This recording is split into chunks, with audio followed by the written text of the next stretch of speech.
जहिया से शादी कके जहिया से शादी कके जहिया से शादी कके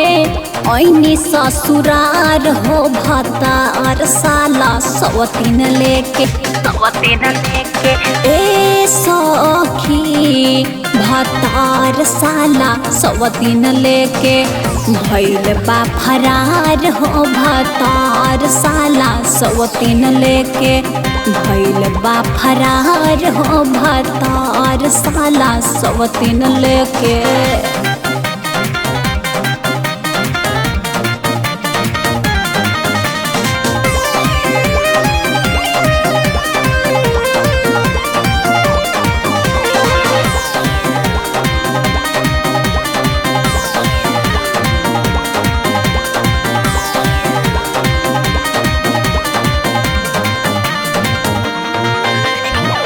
राम जाने ऐसन घटना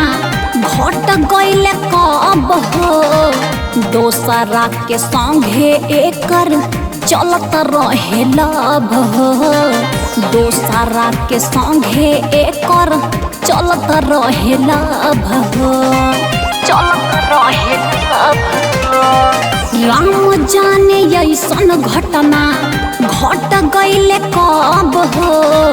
दोसरा के संगे एकर चलत रहे लभ हो दोसरा के संगे एकर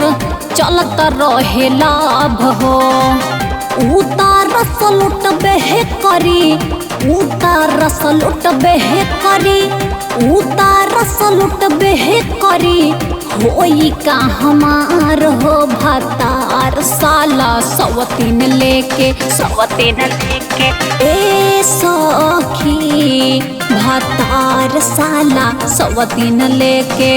भइल बा फरार हो भतार साला सवतीन लेके भइल बा फरार हो भतार साला सवतीन लेके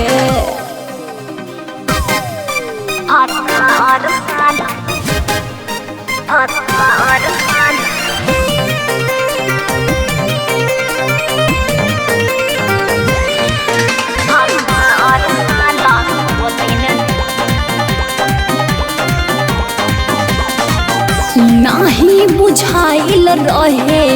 करिहे ऐसे धोखा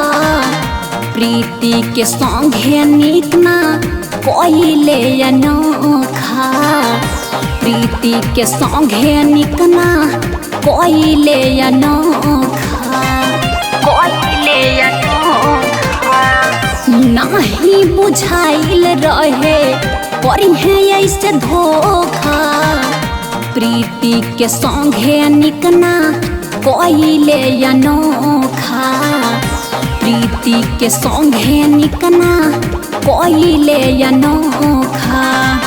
पूरा गौवा में सखी पूरा गौवा में